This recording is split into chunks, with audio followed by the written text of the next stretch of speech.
has been on the first bank team for years. Women's team. So women's basketball, coming to the men's basketball, and he's doing a great job with them. They came to Lagos last week and they picked both games, against Customs, against all opposition. You need to have seen, the decent crowd that came, and everybody was just cheering for the coach because of how much he's a Lagos guy. He's done. He's also an Illinois guy. Unfortunately, he's everywhere. If you go to Abuja to see people talking, Coach Owolo. If you go to Kaduna to some of the same. So I think it's just one man, who has lots of love, from everyone. Royal Opens, they say they want to break the streak of winning one and losing one. Because they play one game on Friday and the other on Saturday, by the way. So Rivers Hoopers will be playing Customs once again, on Saturday after they play them on Friday. For Customs, they will need to start getting, those wins as well. They lost their last 2 games at home, not impressive, for them at all. And I don't like, I wouldn't say, I want to say kudos also to the Oluyole Warriors. They've really done themselves pretty good this season. They haven't done badly at all with the way, they've played. They've played decently, but just a couple of twitches here and there, I think they will need, to ensure that they get, on stride. But it is just 5 teams, in the Atlantic Conference. So Delta Force is a team that is on the rest this weekend. So there won't be any games, in Asaba. But the last game in Asaba was explosive, I must say. So we'll see how all of that pans out. No games in Lagos this weekend. So Lagos fans, you may have to go to Ilorin to ensure that you keep your appetite catch up the action still burning for basketball. All right, let's talk about the women very quickly. You can see right there on your screen some pictures from the Zenith Women Basketball League. Femi, what's going on now? We know how this league goes, and what's the latest? What's the latest? We're in the final phase now, playoff time. We call it business time. And 8 teams have emerged from the first 2 phases. On the screen there is Dolphins, the defending champions, against First Deepwater. One of the big things, but this year they are not in the playoffs. A couple of young girls there. So Dolphins, Customs, First Bank, IGP Queens, Benue Princess, Pt3 Rocks, Delta Force, AIP will be in Lagos. But they only come to Lagos May 1st. May 1st was originally. Now they'll be playing, from May the 7th. We heard that there's a lot of renovation going on at the indoor sports hall of the National Stadium. I wonder why this had to come up now to postpone the league, because some of the teams are complaining that they've started making plans to come down to Lagos. And then suddenly they had a shift in date. They had to shift. But at least it also gives some other teams time to also prepare and finalize all their strategies to ensure that they give a good account of themselves. But the team to beat is definitely the defending champions Dolphins and First Bank. Young side First Bank, I must say, under a new coach, Peter Amedu, who is also swapping from the men's league to the women's, and he says he's been very impressed with his girls, with the way they've played. Very young side. They haven't fed anybody. They haven't looked at the fact that this team looks like the defending champions. They've gone all out and played beyond measure.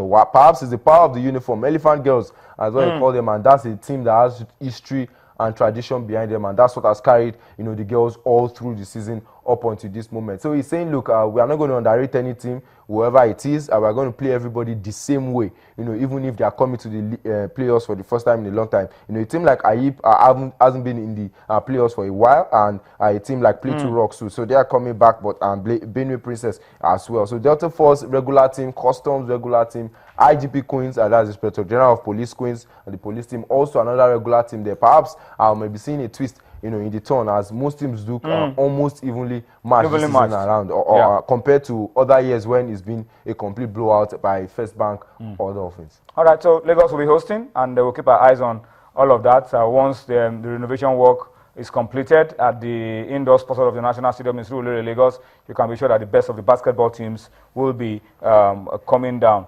Abafemi Kende is asking, what's the difference between the DSC Premier Basketball League and the African Basketball League? There's a difference. The African Basketball League is a private concern. A group of guys are doing this privately.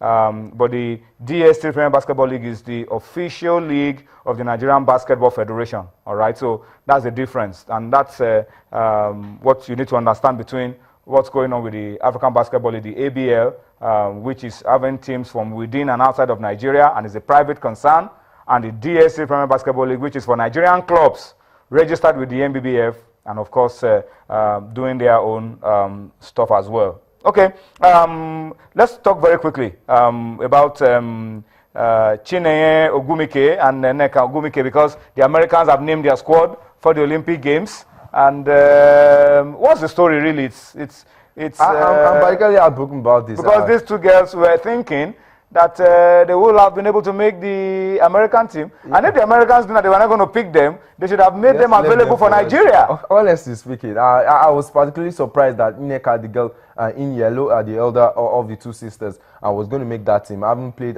for the U.S. national team in the 2012 Olympics and the World Championships in 2014. But unfortunately, she was dropped. Chineye, the younger one, has been in Nigeria a couple of times. Yes. And she was at the camp the last time out en route the qualifiers, for the African Championship.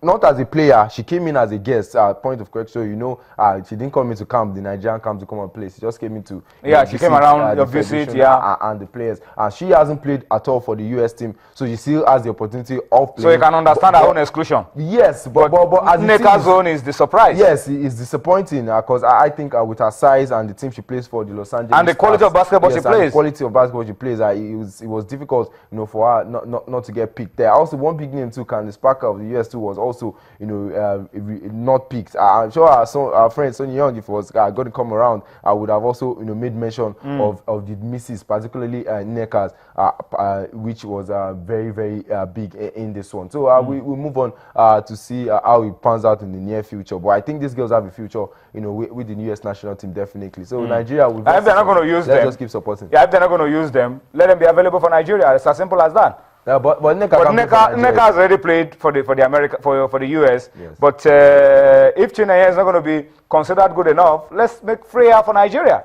I think that's the challenge for me. We could be very selfish, but that's what I'm thinking about. If she's not going to be good enough for the Americans, just free her so that she can come and play for the Tigress. With all pleasure, we'll grab her. Yeah, we're willing. First draft pick and playing for a team like Connecticut Suns. And playing that kind of basketball. Fantastic. I mean, that girl is top quality. Just touch up very quickly on Farouk Aminu, and he's doing so well. Amazing. Career high, 30 points. In game, 10 rebounds, that's double. Before this season, Farouk was a player who probably scored like average career 6 points, per game. But he's moved up to 13 points per game in the regular season, and in the playoffs, he's gone up to 15 points, per game. But what has been most impressive is how he has been able to impact, his team on the offense. And Farouk is known to be a typical top-notch defender on the perimeter and inside a little bit. So bringing up the offense now has been phenomenal for his team, and the fact that they're also leading, in their playoff game against the Los Angeles Clippers, which I hope they can seal up, in their next game, in game 6. I'll be glad they do, but they'll be facing up with the Golden State Warriors if they qualify for it's good test so it's for going him. to be also very difficult. And I like the fact that they'll be coming against some of the players we will likely play in the friendlies, before even the Olympic Games. So I'm just proud of this guy. He's been amazing, I must say, and it's been a breakout season, for him. I haven't played so long. I just think it's the time where he's beginning to pick up the game and he's reaching his peak. So let him just keep the form on. We just pray no injuries, setting at this point. All right, so that's our wish, that's our hope for Farouk Aminu. Keep up the good job and take this form into the Olympic Games for Nigeria. Femi, thank you so much for your time.